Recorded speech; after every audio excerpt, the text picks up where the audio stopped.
절망과 소망은 한 끗 차이다 라는 제목으로 함께 말씀을 나누고자 합니다. 네, 혹시 화면 한번, 네.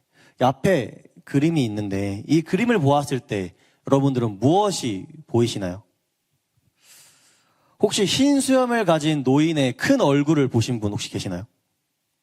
네, 꽤 되시네요. 네, 이건 잘 보이겠죠, 크니까. 네. 그리고 두 번째로 아이를 안고 있는 여인의 모습을 보신 분 혹시 계시나요? 네, 몇 분 계십니다. 그리고 마지막으로 모자를 쓰고 있는 노인을 보신 분 혹시 계시나요? 네, 이거는 꽤 많지 않네요. 네. 그리고 방금 이 본 그림을 보면 보통 제가 얘기한 이 세 가지 중 한 사람을 이제 보게 됩니다. 혹시 이 외의 것을 본 적인가요? 있으신 분 계시나요? 강아지, 벽돌 이런 거 말고요. 네. 네. 이 외의 것 혹시 보신 분 계시나요?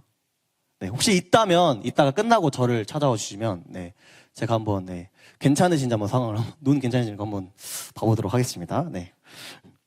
이렇게 우리가 하나의 이제 그림 속에서 각자 다른 그림을 보게 되는 이유가 이중 착시 현상이 일어났기 때문이라고 하는데요.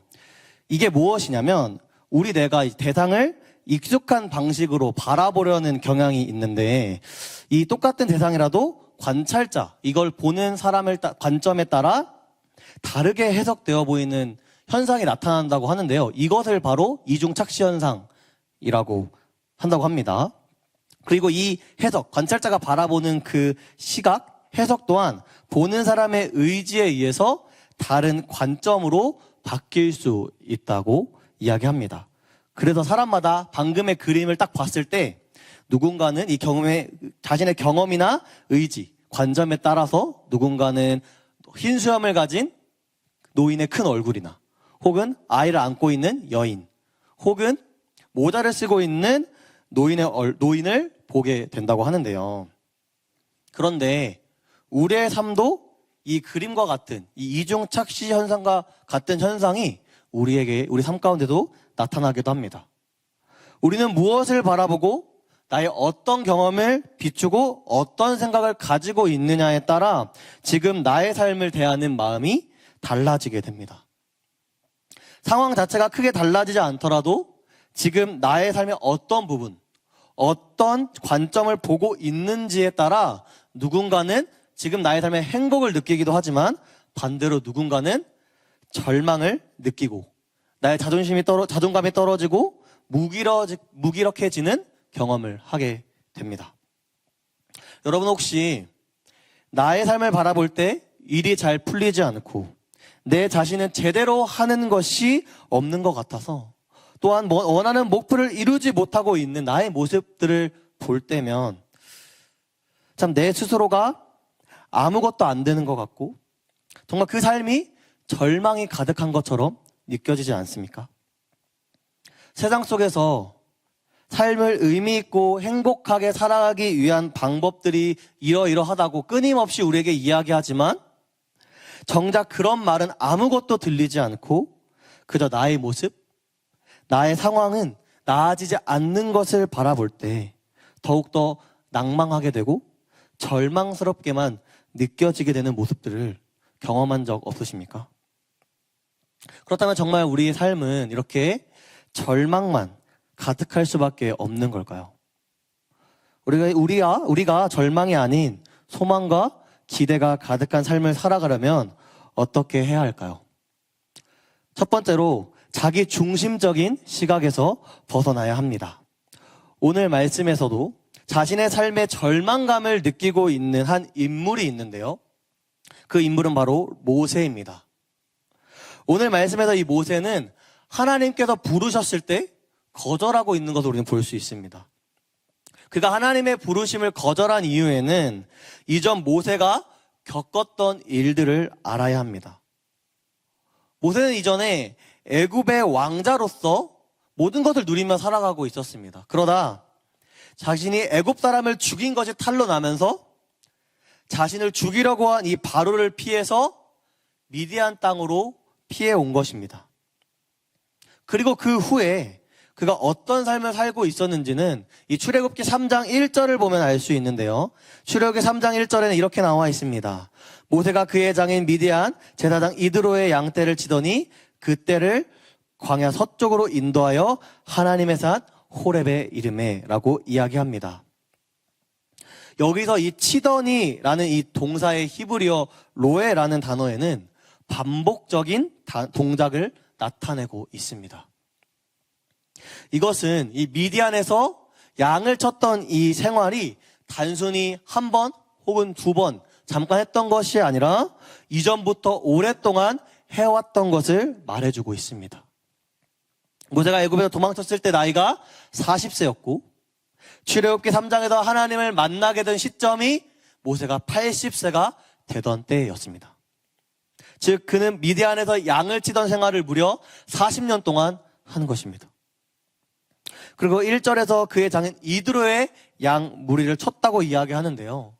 이것은 그가 애굽에서 도망치고 이 40년의 기간 동안 모세에게 남은 것이라곤 아무것도 없고 그저 자신의 장인인 이드로의 양떼를 치는 목자 신세뿐이었다라는 것을 보여주는 것입니다. 이러한 이유로 이 모세는 자신의 모습에 소망이 없다고 생각하며 그저 무기력함과 절망 속에서 살아가고 있었던 겁니다. 이러한 상태의 모세에게 하나님은 찾아오셔서 그를 이스라엘 백성들을 구원하는 위대한 계획에 사용하시겠다고 부르신 것입니다. 그때 모세의 반응은 이러했습니다. 3장에서 모세는 자신은 자격이 없는 사람이기에 할 수 없다는 자신의 정체성의 문제와 모세가 이스라엘 백성들을 구하려고 갔을 때 그 하나님이 누구시냐라고 질문하는 것을 통해 하나님 누구시냐고 말하면서 내가 뭐라고 말합니까? 라는 질문을 통해 하나님의 정체성 문제로 핑계를 대며 하나님의 부르심을 거절하고 있었던 것입니다. 그런데 하나님께는 이러한 핑계는 통하지 않았습니다. 그러자 모세는 오늘 말씀 4장 1절에서 그들이 나를 믿지 아니하며 내 말을 듣지 아니한다고 말하고 있습니다. 즉 하나님의 말씀을 전해도 이스라엘 백성들이 자신을 신뢰하지 않을 것이다 라고 말하고 있는 것입니다. 출애굽기 3장에서부터 하나님께서는 모세를 부르실 때 모세가 거절해도 끊임없이 그에게 할 수 있는 이유를 말씀해 주셨습니다. 그럼에도 모세는 그 어떤 소리가 들어오지 않았고 계속 부르심을 피하고 있었습니다. 왜 그랬을까요? 이것은 바로 연약하고 부족하며 자신이 겪고 있었던 그 절망적인 상황을 바라보고 있었기 때문입니다. 그리고 하나님의 부르심에 있어서 그 일을 자기의 능력으로 해내야 한다고 생각했기 때문입니다. 심지어 모세는 10절에 보면 나는 말을 잘 못하는 자입니다 라고 자신의 연약함을 고백하고 있습니다. 모세는 이전 애굽의 왕자였던 이 신분에서 도망자로 그리고 이제 이 40년 동안 자신의 장인어른의 양이나 치고 있던 이 현실을 바라보며 아무것도 할 수 없다고 자신은 아무것도 할 수 없는 존재라고 생각하고 있는 것입니다. 모세는 지금 자신의 인생의 모든 것을 철저히 자기 중심적으로 바라보며 살아가고 있는 것입니다.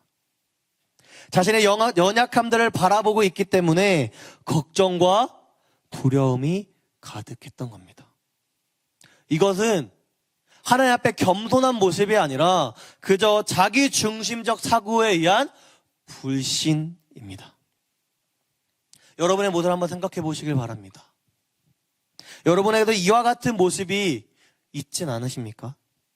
지금 내게 주어진 조건들, 능력들, 내가 원하고 목표했던 것에 도달하지 못하거나 무엇 하나 제대로 이루어진 것이 없는 것 같은 나의 삶의 모습을 보면 내 삶의 소망은 없는 것 같고 절망만 가득하다고 느껴지지 않습니까? 이런 나를 하나님께서 기뻐하실까? 다른 사람들은 성공하고 다 위대한 일을 하는데 그들의 목표를 이뤄가는데 지금 내 모습을 보면 아무것도 제대로 이루어진 것이 없고 내가 지금 잘못 살아가고 있는 건 아닐까? 내 삶에 잘난 건 하나도 없는데 지금 교회에서, 사회에서 지금 있는 이 자리에 내가 있어도 되는 것일까? 라며 자책하고 염려하며 두려움에 빠져서 절망이 가득한 삶을 살아가고 계시진 않습니까? 여러분, 그렇게 부족하고 연약한 나의 모습을 바라보면 바라볼수록 오히려 깊은 절망으로 빠질 뿐입니다. 그러나 하나님께서는 우리가 그 절망의 늪에 빠지시길 원치 않으십니다. 그리고 그 절망의 늪에 빠지고 있는 우리를 건져내셔서 부르시고 계십니다. 바로 이 말씀을 통해 부족한 나를 바라볼수록 절망의 늪에 빠진다는 것을 주의하고 나 중심의 시각에서 벗어나 절망에서 벗어나시는 여러분 되기를 소망합니다. 그렇다면 우리가 절망이 아닌 소망과 기대가 가득한 삶을 살아가려면 어떻게 해야 될까요? 두 번째로, 자기 중심적 시각에서 소망 대신 하나님 중심적 시각으로 돌려야 합니다. 하나님께서 출애굽기 3장에서 모세의 거절에 너와 함께 할 것이며 자신이 누구신지 이야기하셔서 증명해 주셨습니다. 그럼에도 모세는 계속해서 하나님의 부르심에 거절하고 있던 겁니다. 그러자 하나님께서 직접적으로 그가 하나님의 계획을 감당해낼 수 있는 이유를 보여주고 계시는데요. 먼저 두 가지의 이적을 보여주시는데, 먼저 지팡이를 땅에 던지니 뱀으로 변하고 그 뱀의 꼬리를 잡으니 다시 지팡이로 변하는 이적을 보여주셨습니다. 그리고 두 번째로 손에 품에 넣었다가 빼보니 손에 나병이 났고 다시 그 손을 품에 넣었다가 빼니 원래 상태로 돌아오는 이적을 보여주셨습니다. 그리고 이적을 보여주시는 후에 하나님께서 불신하는 모세에게 한 번 더 더욱더 확신시켜 주시는 말씀을 하시는데, 출애굽기 4장 8절에서 9절에 보면 이렇게 이야기합니다. 여호와께서 이르시되 만일 그들이 너를 믿지 아니하며 그 처음 표적의 표징을 받지 아니하여도 나중 표적의 표징을 믿으리라. 그들이 이 두 이적을 믿지 아니하며 내 말을 듣지 아니하거든 너는 나일강 물을 조금 떠다가 땅에 부으라. 내가 떠온 나일강 물이 땅에서 피가 되리라. 하나님께서는 모세에게 두 번째 표징은 반드시 믿을 것이라고 확신을 주십니다.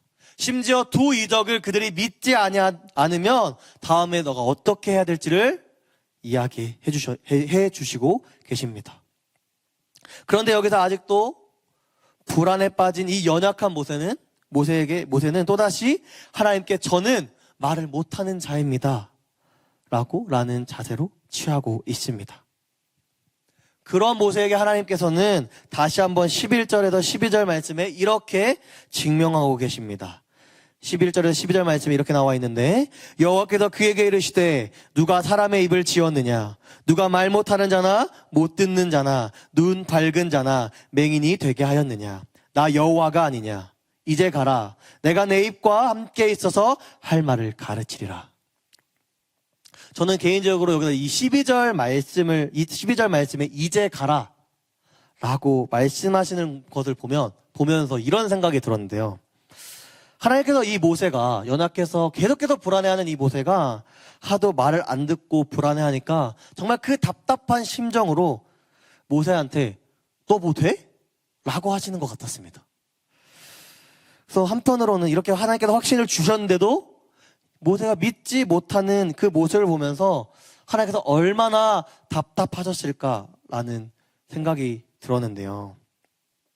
그럼에도 하나님께서는 자신이 사람의 입과 모든 감각을 창조하시는 분이 자신이란 것을 이 모세에게 일깨워 주셨고, 또한 그와 함께 있어서 모세에게 해야 할 말이 무엇인지 알려줄 것이다 라고 약속을 하고 계십니다.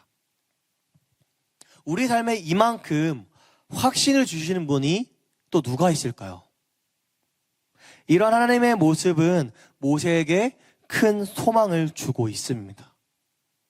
왜냐하면 오늘 말씀에서 모세에게 답하신 하나님의 말씀들은 하나님께서 이 모세와 함께 하시며 하나님께서 그를 사용하실 것인데 그 가운데서도 하나님께서 직접 일하셔서 계획을 반드시 이루실 것이라는 사실을 보여주는 것이기 때문입니다.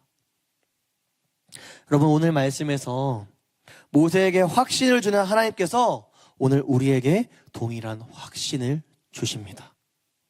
모세에게 사람의 입을 누가 지었느냐고 말씀하신 그 하나님께서 여러분에게 동일하게 나 스스로 못났다고 여기는 우리에게, 절망에 빠져있는 우리에게 너의 모습을 누가 지었고 너의 삶을 누가 다스리냐고 물으실 것입니다. 그리고 모세에게 너와 함께 있어서 너에게 할 말을 가르칠 것이다라고 말씀하신 그 하나님께서 우리에게도 너와 함께 할 거라고, 너에게 필요한 것을 내가 다 알려주고 채워줄 것이라고 말씀하고 계십니다. 여러분, 우리에겐 소망이 없어도 하나님께는 소망이 있습니다. 우리의 삶이 소망과 기대로 가득 찰 수 있는 이유는 다른 것이 없습니다. 내가 잘나서? 내가 뛰어나서? 아니요. 하나님 그분 자체가 소망이시며 소망 그 자체이자 하나님께서 지금 우리와 함께 계시기 때문입니다. 그리고 그분께서 우리의 삶을 인도하시고 모든 것을 준비해 놓으셨기 때문입니다. 여러분, 혹시 아직도 나를 바라보며 절망 가운데 빠져 계십니까?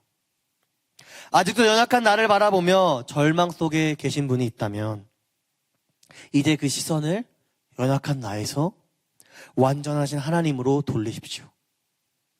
소망되신 하나님을 바라보며 절망에서 벗어나 소망과 기대가 가득한 삶을 살아가십시오.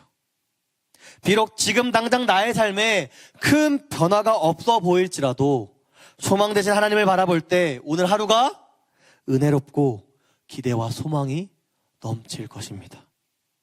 그리고 반드시 우리 삶에 크게 일하시며 우리를 향한 뜻을 이루실 것입니다. 바라긴 오늘 말씀을 통해 연약한 내가 아닌 소망되신 하나님을 바라봄으로 소망과 기대감이 가득한, 그리고 그 매 순간 주님께서 부어주시는 은혜를 누리며 살아가는 여러분 되기를 소망합니다. 우리가 절망이 아닌 소망과 기대가 가득한 삶을 살아가려면 어떻게 해야 할까요? 세 번째로, 절망 속에 우리를 혼자 두지 않으시는 하나님을 신뢰해야 합니다. 하나님께서 모세에게 내가 너와 함께 있어 할 말을 가르쳐 주겠다고 하시면서 이렇게 강한 확신을 주셨지만 여전히 모세는 부르심을 거절하며 자신 대신 보낼 만한 사람을 보내달라고 이야기합니다. 그러자 하나님께서는 모세에게 그가 부르심에 순종할 수 있도록 더욱더 구체적인 방법을 주고 계십니다. 그 방법이 무엇이었냐면 바로 모세의 형인 아론을 붙여주신 것입니다. 말을 잘 못하는 단점이 있는 이 모세에게 말을 잘하는 아론을 붙여주셔서 그의 부족함을 채워 절망의 상황을 소망으로 바꿔주고 계신 것입니다. 나아가 하나님께서 붙여주신 이 아론의 입에도 하나님께서 함께 하셔서 그들이 행할 일을 가르쳐 주시겠다고 말씀하시는 것입니다. 이는 하나님께서 절망 속에서 모세를 절대 혼자 두시 않으심을 보여주는 것입니다. 특별히 그 방법으로 아론을 붙여주셔서 그와 함께 하시며 나아가 하나님께서 붙여주신 사람인 이 아론에게도 함께 하심으로 절망 가운데 혼자 견뎌내지 않도록 하심을 보여주고 계신 것입니다. 이후 모세는 드디어 하나님의 부름에 순종하고 나아가게 됩니다. 여러분, 이 사실은 우리에게도 한 가지 중요한 사실을 말해주고 있습니다. 절망 가운데 있을 때에도 하나님께서는 우리와 여전히 함께 하시고 그 하나님께서 우리를 절망 속에서 건져내 주신다라는 겁니다. 특별히 그 방법으로 우리 주변에 이 동역자와 공동체를 보내주셔서 이들을 통해 하나님께서 우리와 함께 계심을 깨닫게 하시고 또 우리의 부족함을 채우셔서 절망 속에서 함께 이겨내게 해주신다라는 겁니다. 그러므로 여러분, 절망에 빠지지 마십시오. 우리에게 보내주신 공동체와 함께 이겨내고 무엇보다 그들을 통해 함께 계시는 하나님을 신뢰하십시오. 우리가 절망을 이겨낼 수 있는 건 내가 그 절망을 혼자 이겨낼 수 있는 힘이 있어서가 아닙니다. 우리가 그 절망을 이겨낼 수 있는 이유는 절망에 빠진 내가 기대어 함께 이겨낼 수 있는 공동체가 있기 때문이요, 그 공동체 가운데 함께 하시는 하나님이 계시기 때문입니다. 지금 내 옆에 앉아있는 셀원들 혹은 셀 리더나 엘더를 한번 봐보시겠습니까? 참, 딱 봤을 때 어떨지 모르겠어요. 신뢰가 갈지 어떨지는 모를 수 있지만, 네. 이들은 하나님께서 우리에게 보내주신 귀한 공동체입니다. 절망과 어려움을 함께 이겨나갈 동역자요, 하나님이 우리와 함께 하심을 깨닫게 해주는 동역자입니다. 여러분, 아직도 절망 가운데 있다고 생각하십니까?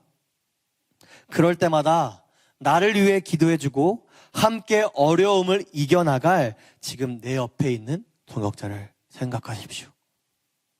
그리고 그들을 통해 지금도 여전히 우리와 함께하고 계심을 보여주고 계시는 하나님을 신뢰하십시오.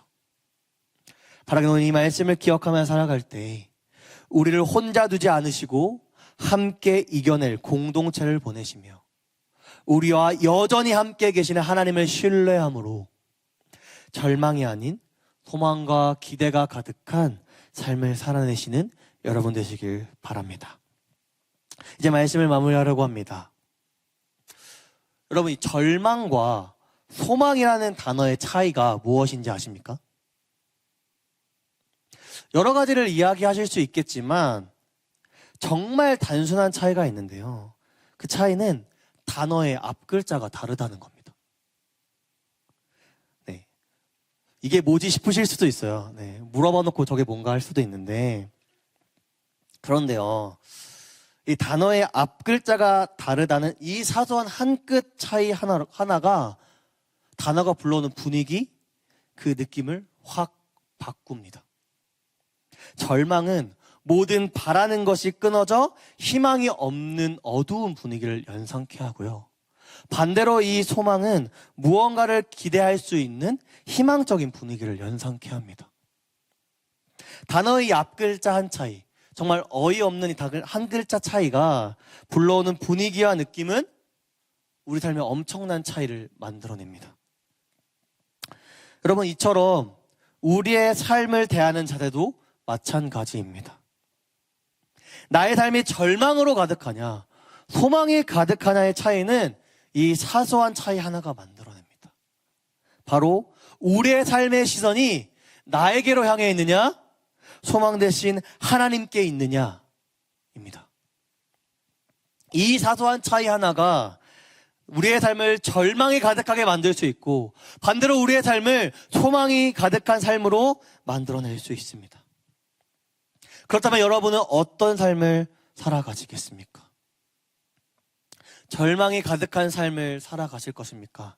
아니면 소망과 기대가 가득한 삶을 살아낼 것입니까? 연약한 내가 아닌 하나님을 바라봄으로 소망이 가득한 삶을 살아내시길 바랍니다. 그렇게 살아갈 때 우리의 삶이 비록 지금 당장 크게 달라진 것이 없어 보일지라도 내 삶의 문제가 기도가 되고 내 삶의 고난마저 축복으로 여겨지는 은혜를 누리게 하실 것입니다. 그래서 우리가 매 순간이 소망과 기대로 가득 찬 하루의 은혜가 넘쳐날 것입니다. 바라기는 오늘 이 말씀을 기억하며 살아갈 때 연약한 내가 아니라 하나님을 바라보며 내게 보내주신 공동체와 그 안에 함께 하시는 하나님으로 인해 하루하루 소망이 넘쳐나는 은혜를 누리는 여러분 되시길 간절히 소망합니다.